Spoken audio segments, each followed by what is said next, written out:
بسم اللہ الرحمن الرحیم۔ ایک دن نبی کریم صلی اللہ علیہ وسلم ہمارے پاس تشریف لائے اور فرمایا کہ میرے سامنے تمام امتیں لائی گئیں اور میں نے دیکھا ایک بہت بڑی جماعت آسمان کے کناروں پر چھائی ہوئی ہے۔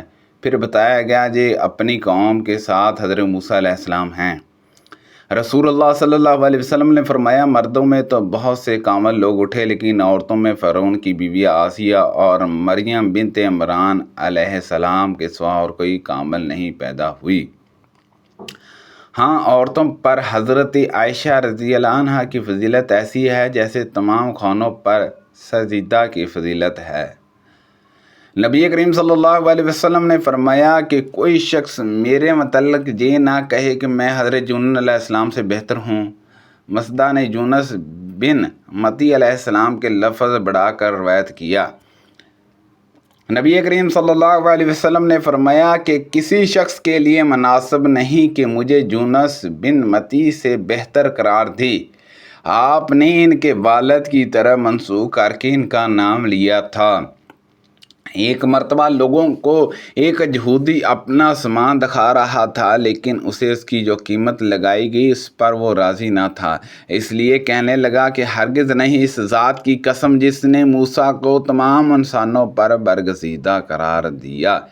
یہ لفظ ایک انصاری صحابی نے سن لیا اور کھڑے ہو کر انہوں نے ایک تھپڑ اس کے منہ پر مارا اور کہا کہ نبی کریم صلی اللہ علیہ وسلم بھی ہم میں موجود ہیں، اور تو اس طرح قسم کھاتا ہے کہ اس ذات کی قسم جس نے حضرت موسیٰ علیہ السلام کو تمام انسانوں پر برگزیدہ قرار دیا ہے، اس پر وہ یہودی ان حضرت صلی اللہ علیہ وسلم کی خدمت میں حاضر ہوا اور کہا، اے ابو القاسم، میرا مسلمان کے ساتھ امن اور صلح کا عہد پیما ہے، پھر فلاں شخص کا کیا حال ہوگا جس نے میرے منہ پر چانٹا مارا ہے۔ ان حضرت صلی اللہ علیہ وسلم نے صحابی سے دریافت فرمایا کہ تم نے اس کے منہ پر کیوں چانٹا مارا؟ انہوں نے وجہ بیان کی تو آپ غصے ہو گئے، اس قدر کے غصے کے آثار چہرہ مبارک پر نمایاں ہو گئے۔ پھر نبی کریم صلی اللہ علیہ وسلم نے فرمایا کہ اللہ تعالیٰ کے انبیاء میں آپس میں ایک کو دوسرے پر فضیلت نہ دیا کرو۔ جب سور پھونکا جائے گا تو آسمانوں و زمین کی تمام مخلوق پر بے حوصی طاری ہو جائے گی، سوائے ان کے جنہیں اللہ تعالیٰ چاہے گا۔ پھر دوسری مرتبہ سور پھونکا جائے گا اور سب سے پہلے مجھے اٹھایا جائے گا، لیکن میں دیکھوں گا کہ موسیٰ علیہ السلام عرش کو پکڑے ہوئے کھڑے ہوں گے۔ اب مجھے معلوم نہیں کہ انہیں طور کی بے ہوشی کا بدلہ دیا گیا ہوگا یا مجھ سے پہلے بھی ان کی بے ہوشی ختم کر دی گئی ہوگی، اور میں توبہ بھی نہیں کہہ سکتا، اور میں تو یہ بھی نہیں کہہ سکتا کہ کوئی شخص حضرت یونس بن متی سے بہتر ہے۔ نبی کریم صلی اللہ علیہ وسلم نے فرمایا، کسی شخص کے لیے یہ کہنا لائق نہیں کہ میں حضرت یونس بن متی سے افضل ہوں۔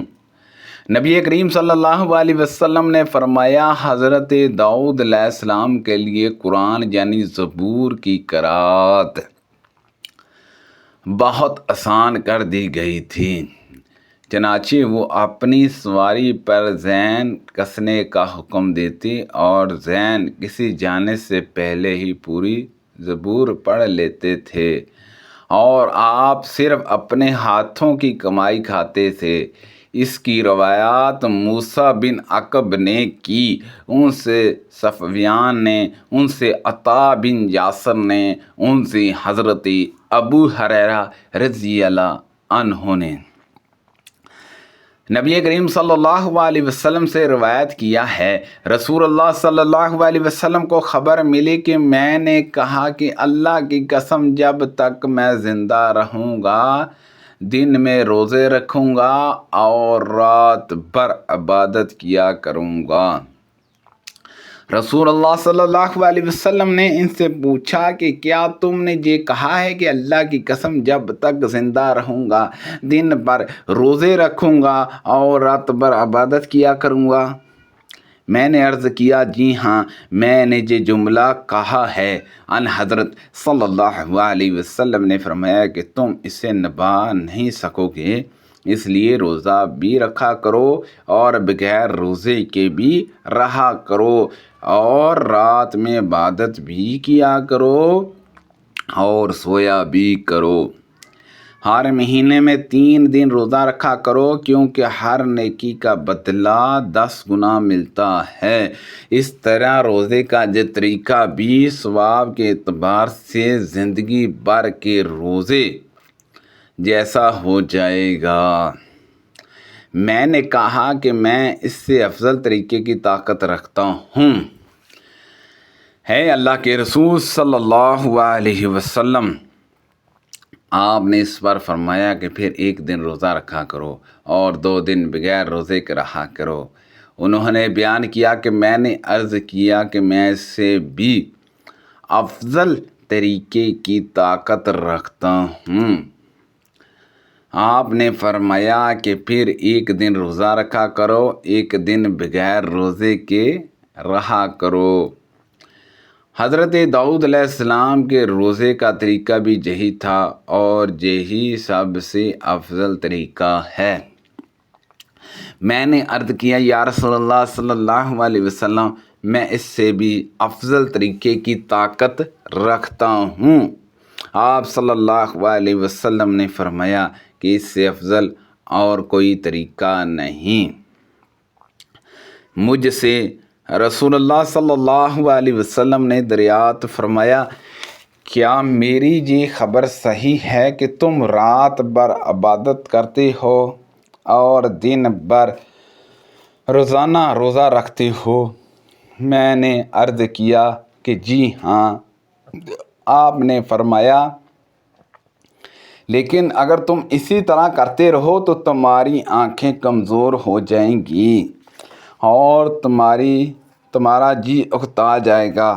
ہر مہینے میں 3 روزے رکھا کرو، یہی ثواب کے اعتبار سے زندگی بھر کا روزہ ہے۔ جہاں آپ صلی اللہ علیہ وسلم نے فرمایا کہ زندگی بھر کے روزے کی طرح ہے۔ میں نے عرض کیا کہ میں اپنے میں محسوس کرتا ہوں۔ معصمر نے بیان کیا کہ آپ کی مراد قوت سے تھی۔ ان حضرت صلی اللہ علیہ وسلم نے فرمایا کہ پھر حضرت داؤد علیہ السلام کے روزے کی طرح روزہ رکھا کرو۔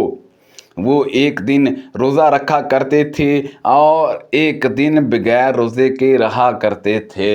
سبحان اللہ عز و جل۔ اور اگر دشمن سے مقابلہ کرتے تو میدان سے بھاگا نہیں کرتے تھے۔